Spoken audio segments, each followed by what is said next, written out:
말씀은 누가복음 4장 9절부터 13절까지의 말씀입니다. 누가복음 4장 9절부터 13절까지의 말씀. 저 한 절씩 교독하시고 마지막 절은 같이 읽겠습니다.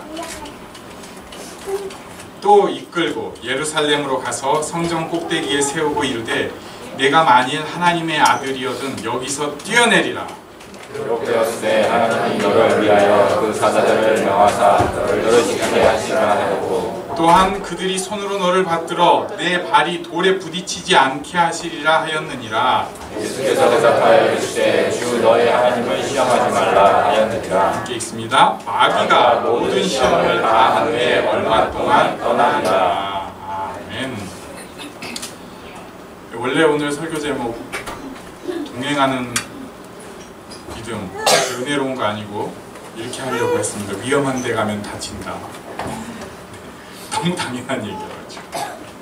지금은 좀 덜한데요. 제가 이제 수련회 계획이라던가 체육대회 계획할 때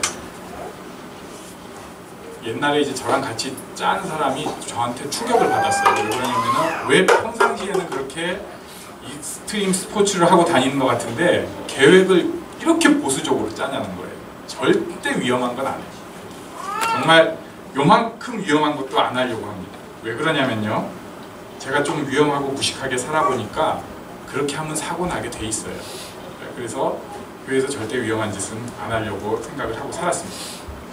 이승민 집사님이 총각 시절에 옛날에 그런 시절이 있었어요. 지금은 애 셋 때문에 전혀 그런 흔적이 다 없어져 버렸는데 그때 청년부 회장일 때로 기억을 합니다. 회사에서 귀한 휴가를 받았는데 이 휴가를 어디다 쓸까? 그때는 더 뜨거운 남자였거든요. 그래가지고 유초등부 수련회 보조를 저랑 같이 가기로 했어요. 제가 유초등부 맡고 있는 건 아니었는데 이제 이승민 집사님이랑 보조를 둘이서 가기로 했습니다. 가니까 거기 어디죠? 수동에 가가지고 거기서 뭐 방 같은 거 이렇게 해가지고 하고 우리는 거기 가서 이제 보조를 해주는데 선생님들이 애들 물놀이다 하니까 물놀이 하러 애들이랑 같이 딱 가더니 몇 명은 같이 물놀이를 좀 하는 척 하다가 그때부터 그 유초등부 선생님들의 특징이 있어요. 애들아 잘 놀아 우리끼리 노니까 더 재밌다 그러면서 뭐 세상 얘기, 교회 얘기, 누구 자식 얘기, 자기 관심 있는 얘기 이런 얘기하면서 수다의 방이 시작됐어요. 저랑 이승민 집사님은 그럴 수 없는 사람. 저 남자도 되게 순해 보이는데 소시적에 조금 험하게 놀았나 봐요. 그래가지고 우리는 이런 걸 볼 수 없다. 그래가지고 거기 물놀이 하는데 물속에 들어가 보니까 또 물이 깊은 데가 푹 꺼지는 데가 있어요. 그래서 둘이서 한 가슴 높이 되는데 유초등부니까 여기까지는 와도 된다. 그보다 더 깊은 데 가면 안 된다 그래가지고 둘이서 들어가 있었어요. 근데 이 강물이요 한여름이라도 생각보다 겁나 춥습니다. 한 10분 이렇게 서가지고 얘들아 하고 나면요 손끝이 저리기 시작해요. 한 30분 되면요 달달달달 떨려요. 제가 먼저 나왔죠. 그리고 또 좀 있으니까 저기서 얼굴이 점점 시퍼래져 가길래 교대도 좀 해주고 그래도 우리가 물놀이 할 때 끝까지 버티고 있었어요. 그 생각이 오늘 말씀 준비한 생각이 나더라고요. 위험한데 놀면 다친다는 걸 알기 때문에 그렇습니다. 근데 지금 마귀가 이런 당연한 걸로 예수님을 시험하고 있습니다. 9절에 보니까 마귀가 주어예요. 또 이끌고 예루살렘으로 가서 성전 꼭대기에 세우고 이르되 네가 만일 하나님의 아들이어든 여기서 뛰어내리라. 마귀가 어떤 환상을 이용한 건지 실제로 공간 이동을 한 건 모르겠어요. 아무튼 높은 데서 뛰어내려라.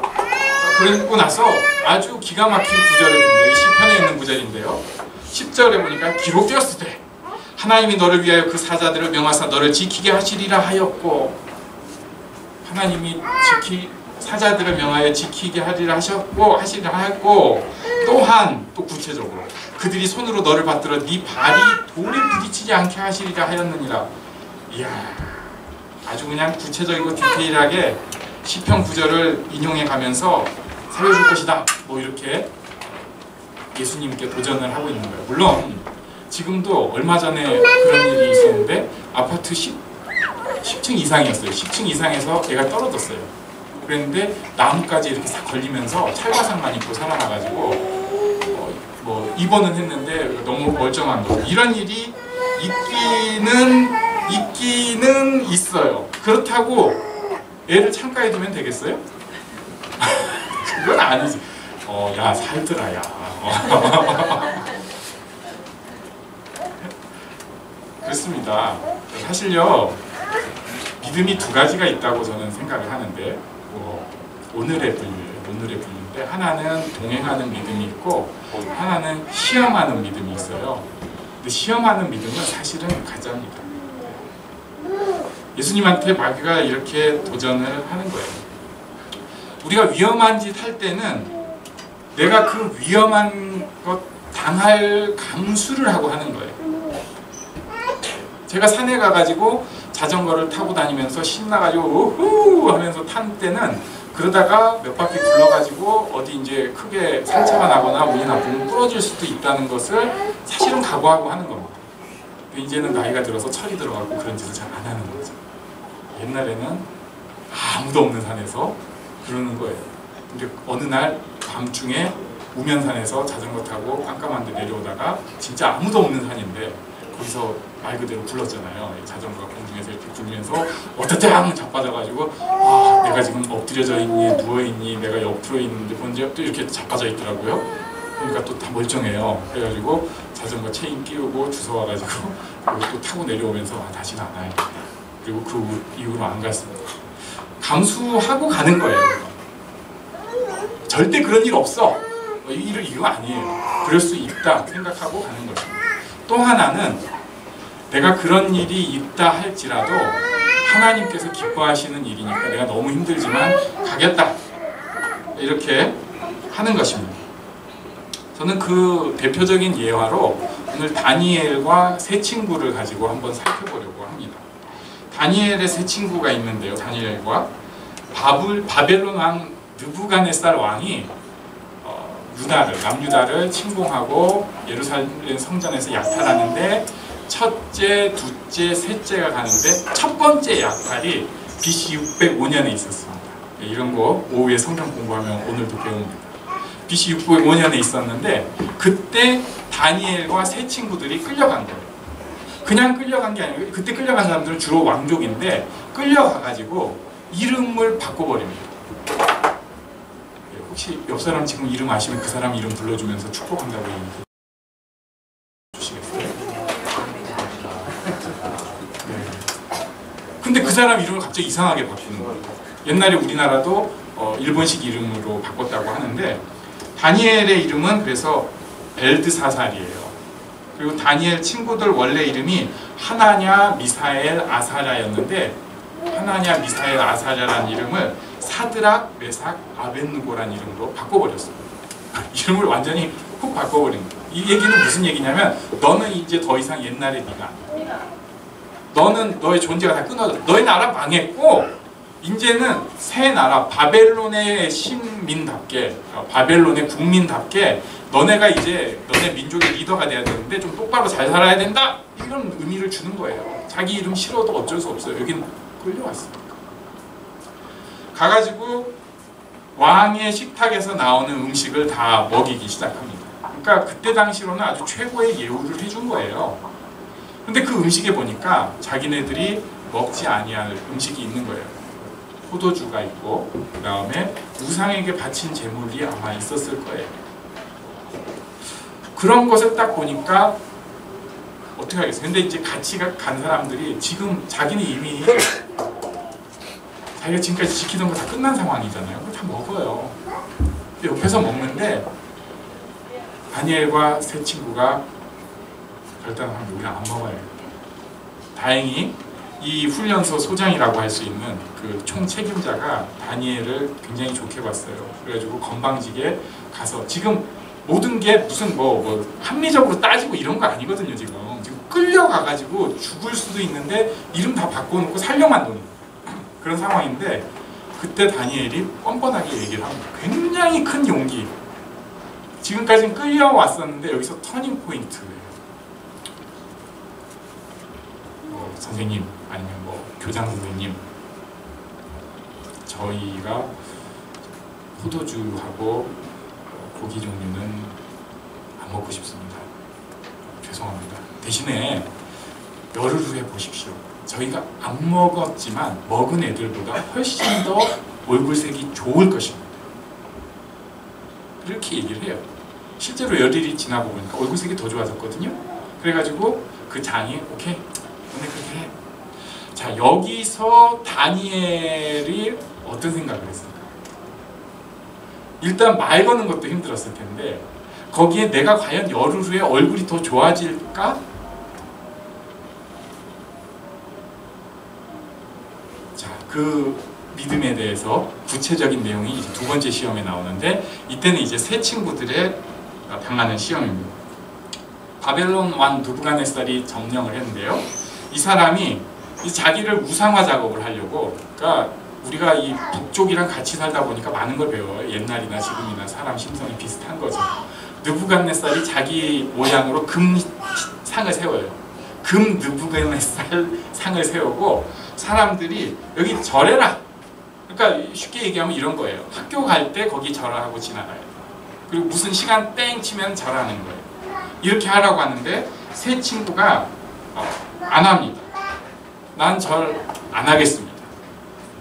여기서 또 한 번 믿음의 결단인데 그때 고백하는 내용이 다니엘서 3장 17절과 18절이에요.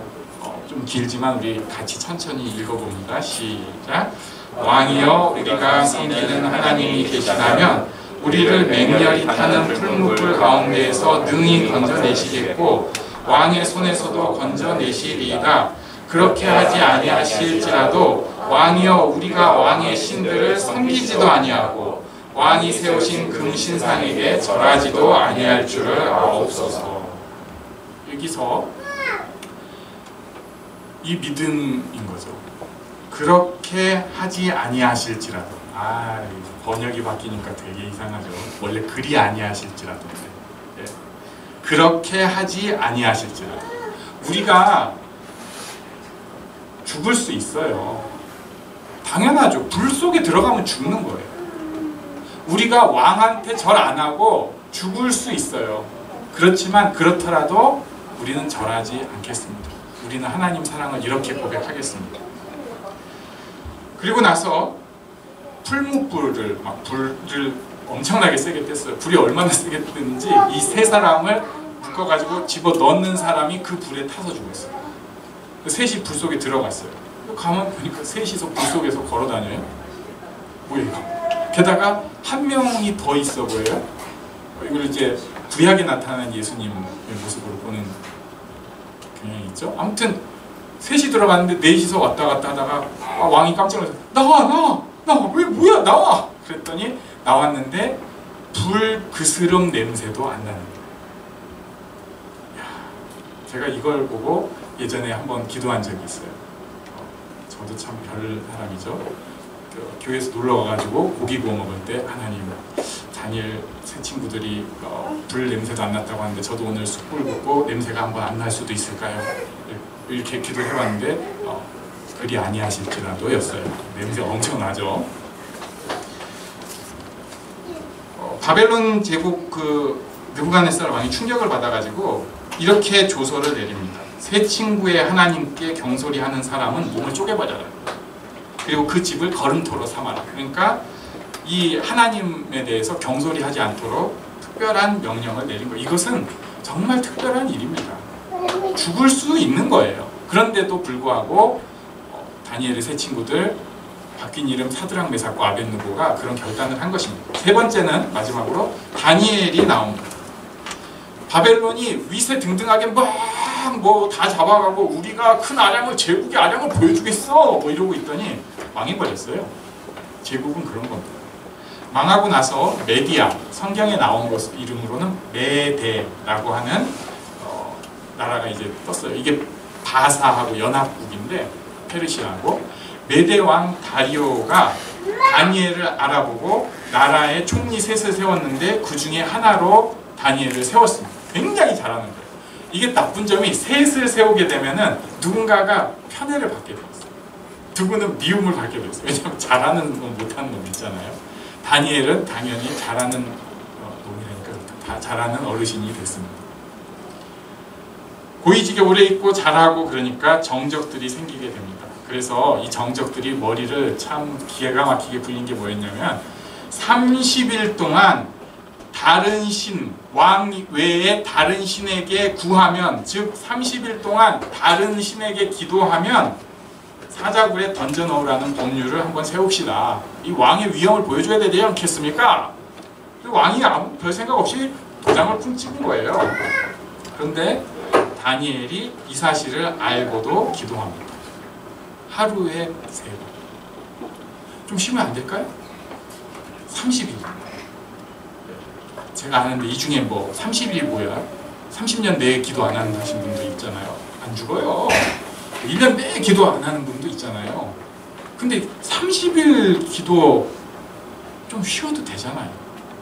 정적들이 뻔히 자기 노린 걸 알면서. 그런데 다니엘은 그대로 기도합니다. 그건 뭐냐면요, 자기는 사자굴에 들어가서 죽겠다는 거예요. 난 죽겠다. 결국 사자굴에다가 다니엘을 이 다리오 왕이 집어넣었어요. 얼마나 마음이 아팠는지 그 다음날 아침에 밤새 잠을 못 자고 쫓아가가지고 다니엘아 살았냐? 그러니까 하나님이 살려주셨어요. 제가 지금 일부러 이렇게 얘기하는데 그때 다니엘의 글은 조금 나중에 기회가 되면 우리가 한번 또 볼 필요가 있겠는데 굉장히 다니엘도 감동한 거예요. 자기 죽을 줄 알았었던 거죠. 입을 막아주셨다. 그래가지고 너 나와. 야 30일 누구였어? 너 들어가. 그대로 뼈도 남지 않고 사자들이 삼켜요. 그때 왕이 놀래서 하는 고백이 다니엘서 6장 26절과 27절에 있는 내용입니다. 여기는 좀 복잡하니까 제가 읽을게요. 내가 이제 조서를 내리노라. 내 나라 관할 아래에 있는 사람들은 다 다니엘이 하나님 앞에서 떨며 두려워할지니 그는 살아계신 하나님이시요 영원히 변하지 않으실 이시며 그의 나라는 멸망하지 아니할 것이요 그의 권세는 무궁할 것이며 그는 구원도 하시며 건져내기도 하시며 하늘에서든지 땅에서든지 이적과 기사를 행하시는 이로써 다니엘을 구원하여 사자의 입에서 벗어나게 하셨습니다 하였다. 자, 지금 정복국의 왕이 피정복국의 하나님, 그때 당시는 나라마다 하나님이 있는 거예요, 쉽게 말하면. 근데 우리 하나님 말고 저 하나님이 진짜 큰 하나님이다, 그 나라는 영원하다는 표현은 굉장히 좀 센 편이에요. 그것까지 할 정도로 하나님이 특별히 다니엘을 쓰신 것입니다. 이게 믿음의 걸음인 것입니다. 그런데 우리는 이런 동행하는 믿음보다는 시험하는 믿음을 선택할 때가 더 많습니다. 예를 들면 이런 거죠. 애기 키우는 집들 같은 경우에 애 보기가 얼마나 힘들어요. 네, 혹시 지금 애 키우는 사람이 옆에 있으면 좀 고생하신다고 격려 좀 해주십시오. 고생합니다. 지금 다 위로 많이 갔는데. 그러니까 좀 쉬어줘야 됩니다. 마음도 좀 쉬어줘야 되고요. 그러니까 자기 놀고 싶은 것도 좀 놀아줘야 할 필요가 있어요. 네, 맞아요. 그리고 애 키우느라고 돈도 계속 아끼잖아요. 그러니까 가끔은 좀 유치한 표현인데 나한테 선물도 좀 해줄 필요도 있을 거예요. 또 인간이다 보니까 가끔은 너무 화나니까 애한테 성질도 막 낼 수도 있을 거예요. 제가 좀 그랬는데. 자, 그런데 웃기는 건요, 이렇게 하면서 하나님이랑 나와의 관계에 대해서는 아무런 투자를 안 합니다. 기도 안 합니다. 성경 안 읽습니다. 방송 안 합니다. 아무것도 안 합니다. 이건 무슨 얘기와 같냐면은 사탄이 얘기한 야 너 뛰어봐 살 거야, 이거랑 같은 거예요. 무슨 뜻이냐? 너 기도 안 해봐 괜찮을 거야. 야, 어차피 네가 기도를 해서 더 힘이 날지 안 날지 모르잖아. 힘들게 기도해서 힘나는 테스트보다는 안 하는 테스트가 더 낫지 않겠어? 좀 더 자. 무슨 네가 지금 요새 바빠 죽겠고 힘들고 죽겠고 정신이 하나도 없는데 성경을 암송 같은 소리 하고 있네. 에이, 쉬어 쉬어. 하나님이 너를 그래도 보호하실 거야. 하나님이 너를 사랑하시고 사랑의 주님이 널 사랑하시는데 네 모습 그대로 받으셨는데 괜찮지 않겠어? 이런 속삭임이 슬며시 들어오면서 아이고 할렐루야 자버리거나 누워버리거나, 어떨 때는 야 화 너무 참 병든다. 애들한테도 좀 통파를 시켜줄 필요가 있어. 애들한테 본때를 보여줘. 아내한테 너의 뜨거운 맛을 한 번은 보여줘야지. 뛰어내리는 거예요. 성전에서 뛰어내리는 거죠. 그러면은 위험한 곳에 가면 어떻게 된다고요? 다칩니다. 위험한 데 가면 다쳐요. 괜찮을 수도 있어요. 시험에 들게 돼 있습니다. 그래서 애 키우면서 시험 많이 듭니다. 교회에 시험 많이 들고 사람들 관계에 시험 많이 듭니다. 회사 다니면서 굉장히 힘듭니다. 오늘 아까 두인 형제가 비록 1년 차지만 이미 쓴맛을 본 사람으로 리얼하게 얘기를 했는데 스트레스 무지개 받습니다. 시간이 없어요. 돈도 별로 없어요. 회사는 다니는데 마음 놓고 게임할 시간 그거 없어요. 그러니까 하나님이랑 나와의 관계에 대해서 투자할 시간도 없습니다. 간신히 예배에 나오는 거예요. 또 헌금합니다. 그런데 주일 지나고 나면 이렇게 되는 거죠. 하나님 다음 주에 뵙겠습니다. 잠시 발판. 물론 이렇게는 안 하는데 그렇게 사는 거예요. 사탄이 시험하는 것에 뛰어드는 꼴입니다. 내가 이렇게 정신줄 놓고 바쁘게 살아도 하나님이 천사들을 보내서 내 심령에 언제나 촉촉한 은혜가 있을지도 몰라. 물론 뭔가 감동을 주실 때도 있어요. 분명히 있어요. 그러나 그러다가 다칩니다. 시험에 들게 돼 있습니다. 예수님이 우리를 하나님의 자녀 삼아 주셨잖아요. 예수님 십자가에 죽으셔서 우리 죄를 없이 하시고 하나님 앞에 설 수 있게 하셨어요. 그것도 그냥 서는 게 아니라 자녀로 설 수 있게 하셨습니다. 그랬으면은 하나님과 동행하는 믿음이 있는 사람답게 살아야 되는데 맨날 하는 게 내가 이렇게 살아도 영적으로 말라 죽나 안 말라 죽나 한번 시험해보자. 자기를 그런 시험으로 떠밀고 사는 게 뭡니까? 자, 그러니까 지금 우리 꼴이 나오기 시작하는 거예요. 맨날 똑같은 데 걸려서 넘어집니다. 맨날 교만 덩어리입니다. 정말 추석 때 만나가지고 송편 만난 거, 식구 만난 거, 그 가운데도 가만 생각해보면 교만이 줄줄 흐르고 있어요. 자기 다 잘났어요. 예배 드리면서도 자긴 잘났어요. 그리고 맨날 정죄 덩어리예요. 다른 사람들에 대해서 얼마나 정죄를 해야 되는지 정죄는 아주 선수입니다. 교회는 다니고 아주 그냥 딱 누구 보면 정죄 각이 나와요.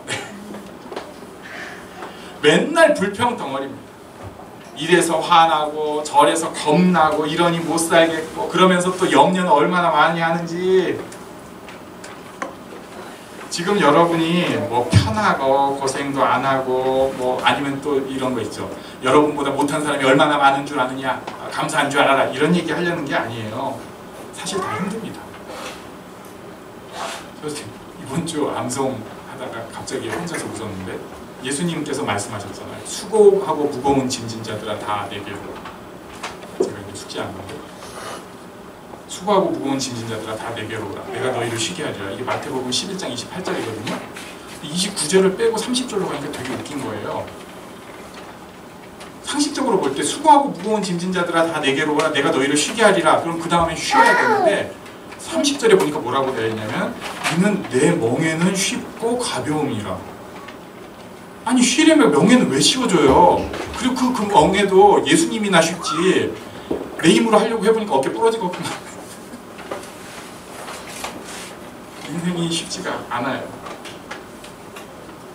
그런데 바로 이 순간에 그 어깨 부러질 것 같은 그 순간에 동행하시는 하나님, 내 삶의 걸음을 기억하고 인도하시고 나와 동행하기를 기뻐하시는 하나님이랑 알콩달콩한 뭔가를 좀 가지는 동행이 있어야 되지 않을까요? 좀 피곤하겠지만 어쩌면 스트레스 좀 안 풀릴 수도 있겠지만 그거 감수하는 거예요.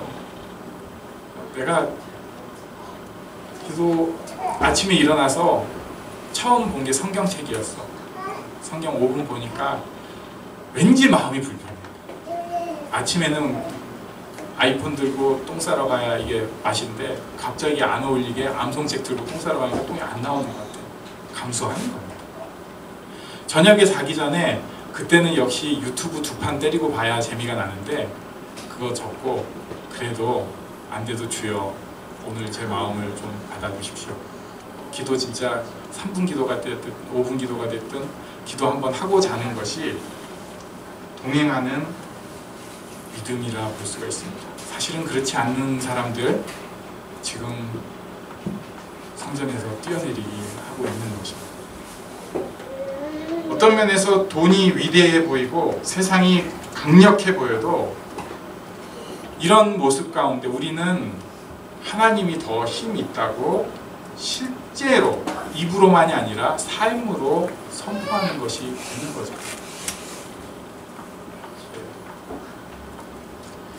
그래서 예수님께서 단칼에 말씀하셨습니다. 12절 말씀 우리 같이 읽겠습니다. 12절 시작. 예수께서 대답하여 이르시되 주 너의 하나님을 시험하지 말라 하였느니라. 그냥 단칼에 말씀하셨습니다. 나 우리 아버지 시험 안 한다. 뭐 하나님 나 사랑하시는 거 증명한다고 사람들 앞에 뭐 보여줄 필요도 없다. 난 지금도 기도하면서 동행하고 있는데 예수님의 말씀이 그 말씀이고요. 그리고 그 고백이 우리의 고백이 되기를 바랍니다. 근데 문제가 있어요. 13절에 보니까 무서운 얘기가 하나 있습니다. 마귀가 모든 시험을 다 한 후에 얼마 동안 떠나니라. 이야, 얼마 동안. 이게 우리의 딜레마예요. 은혜 받고 변화돼가지고 새 삶을 산다고 하면 얼마 동안은 괜찮은데 그 다음에 반드시 또 노크가 시작됩니다. 뛰어내려. 괜찮을 거야. 괜찮다고.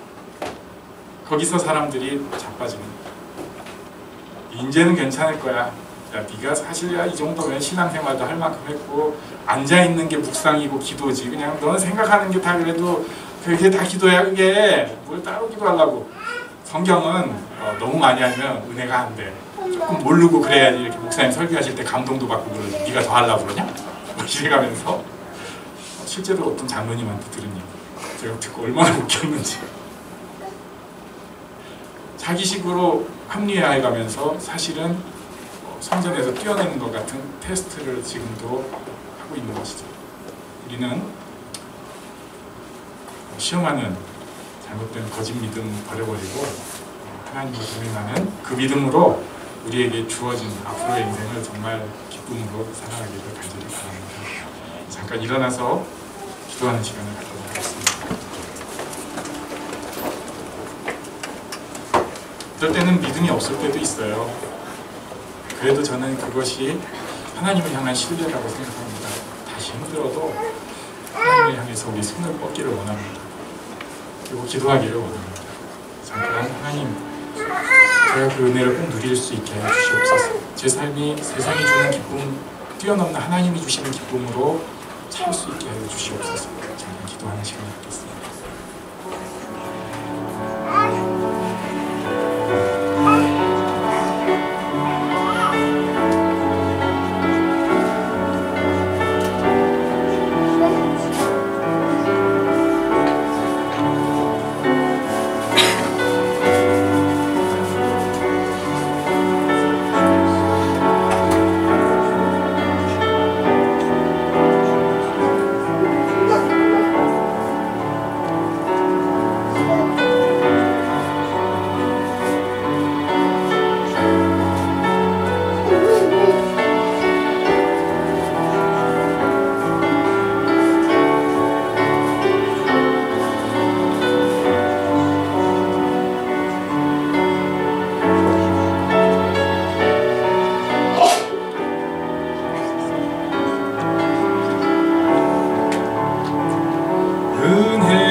영원히 나를 일으키시네.